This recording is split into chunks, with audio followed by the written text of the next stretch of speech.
Лична пресметка и притисок врз неговата работа како уметник. Вака продуцентот и режисер Јани Бојаджи ја коментира вчерашната акција на полицијата, во која беше уапсен неговиот 74 годишен татко Андони Бојаджи од Струмица. Тој прашува како е можно 70 годишни старци да завршат зад решетки, само затоа што меѓусебно си раскажувале приказни. Продуцентот е загрижен за својот родител, посочувајќи дека старецот од вчера вечер е во полициската станица во Скопска Газибаба и оти се уште не бил сослушан. Татко ми во овој момент се уште не е на распит и не знам што да кажам.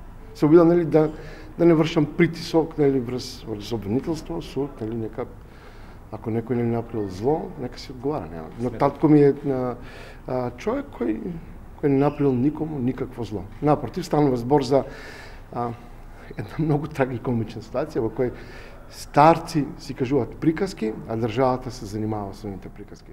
Ето тоа е целата. Сметате дека ова е некаков притисок врз вас? Па, јас не сметам, фактите сметаат. И има здрав разум, луѓето се бават со факти, а не со тоа дали јас нешто сметам или не.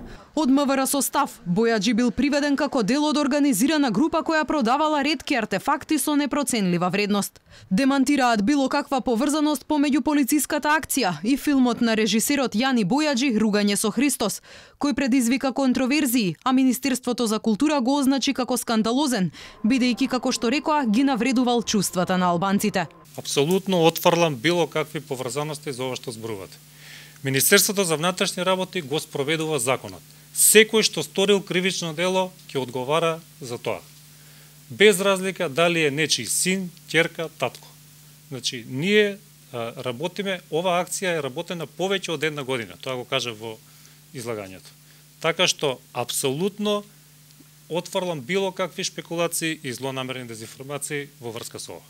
Инаку МВР поднесе кривична пријава против 14 лица од Скопје, Велес, Струмица, Радовиш, Тетово, Струга и Битола за вршење кривични дела против културното наследство и природните реткости. 13 од осомничените се приведени, а по еден полицијата се уште трага.